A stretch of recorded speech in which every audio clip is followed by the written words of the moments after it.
Thank you for joining me for a widow's grief share. The talk is about D-Day. To begin healing, we must first acknowledge that we are hurting. We must accept that we need to grieve our loss and then to face our pain. In order to stop living in our pain, we must deal with it. You cannot stuff your pain and simply try to forget it, for it will always be there. Therefore, the beginning of your grief journey is to accept and to deal with the painful memories of your husband's death. The first trauma we have all had to deal with in our grief journey is the day of our husband's death, which I call D-Day.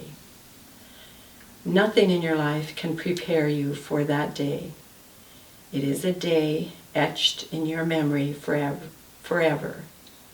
Every detail of that time is embedded in your mind because the memory of that day has played over and over again in your mind. Your life was forever changed from that day on. You may want to forget the horror of that day, but you can't, because it has now become part of your life. In the beginning, right after D-Day, your mind was constantly reviewing every little detail of that last day, whether good or bad, because it's the last time you spent with your loved one. As difficult as it is to remember D-Day, I found it helpful to share my memories of this day with other widows. For some reason, sharing your pain with others brings healing. It is probably one of the most painful days of your life, if not the most painful. All widows have experienced D-Day and will never forget it. It helps to share your trauma with someone who has been there. Your husband's death may have been unexpected due to a tragic accident, or it may have been expected due to a terminal illness. I don't like to use the word expected because nothing can prepare you for the actual death of your loved one. Even if it is expected, you have no idea what you will be going through till it actually happens. And you cannot grieve his death till after he dies. I cannot imagine the shock and trauma one goes through when the death of their loved one is sudden and unforeseen. I can only speak of my own experience. On February 14, 2017, we learned my husband had stage 4 cancer and had 4 to 12 months to live. It had started in the colon and spread to his liver and lungs, so surgery was no longer possible.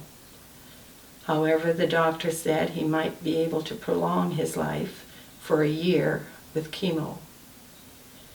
If you've ever gotten this type of news about someone you love, you know how shocking it is. We went into the tiny exam room with hope. The doctor came in, relayed the death sentence without any emotion, and then he asked us if we had any questions. Of course, we were in no position to think clearly and to process the information he had given us. So how can you come up with any questions? We left the exam room devastated and in shock.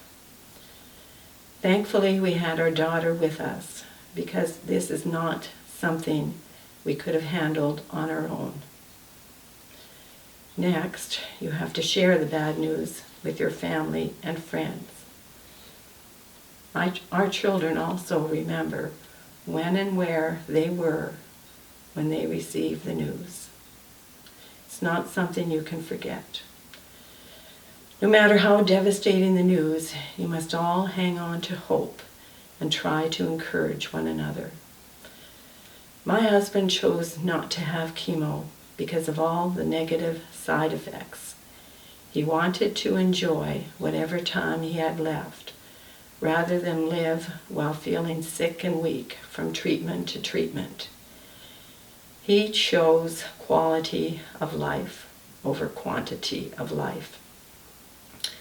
Of course, we continued to hope, and we tried natural remedies that had been successful for others in treating cancer, and we all prayed fervently that God would miraculously heal him. He passed away 8 months after his diagnosis. I consider myself blessed to have had those 8 months together. As a family, we made a point of getting together as often as we could. We created many wonderful memories together. We grew closer as a family.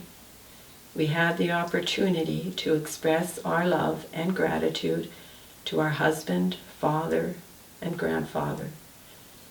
We were also given the opportunity to right any past regrets.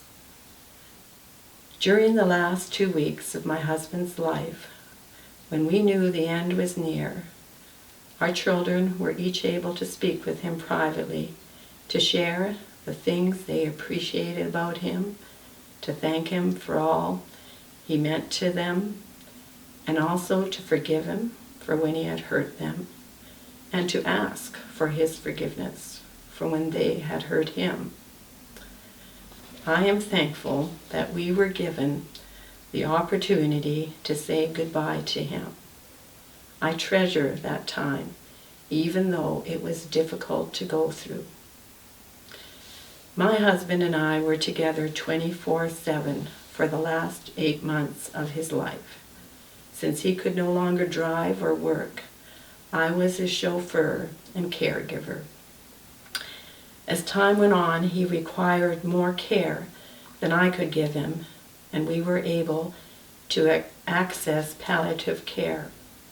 We hoped and prayed that he would be able to stay in our home till the end. I learned that we were one of the few in Canada who have access to palliative care. It was difficult for both of us towards the end, as he became weaker and was having trouble getting around. It would bother him not to be able to do things for himself, and I was afraid I would not be able to physically support him. Fortunately, my children were able to help with his care the last 2 weeks of his life, or it would not have been possible for him to remain at home. As a family, we grew very close, going through this hardship together. Seeing him suffer and in pain was, of course, very difficult for all of us. Being together in our own home helped lessen the heavy burden. In the end, we prayed that God would take him home quickly so he would be free from all his pain and suffering.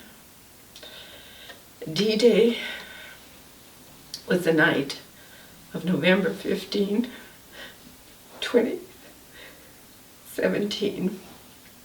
I was at his bedside, holding his hand when his life on earth ended.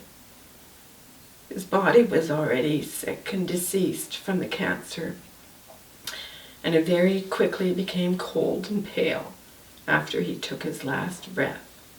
I knew he had left his body.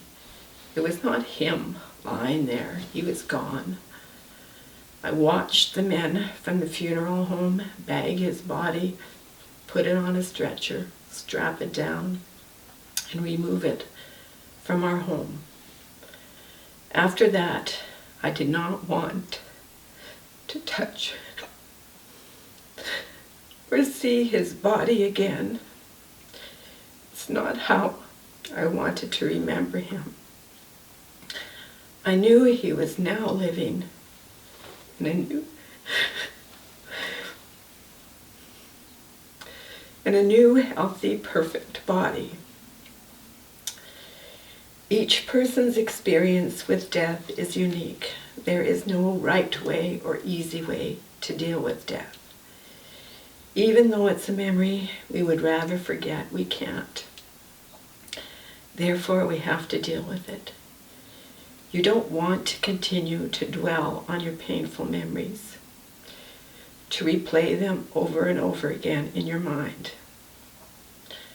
Therefore, you need to consciously set aside time to think and reflect on that day, to grieve it and to recover from it. How you deal with your D-Day is very personal. How you share your grief is up to you. Once you have gone through the process of remembering, accepting, and grieving, you must not stay there. In the future, when these painful memories arise, you need to consciously replace them with pleasant memories. As you continue to do this, your thinking habits will change, and you will find yourself focusing more on your pleasant memories. Take the time to remember and grieve how and when you lost your husband. Then think of pleasant memories to replace the painful ones. In time, these pleasant memories will overtake the painful ones.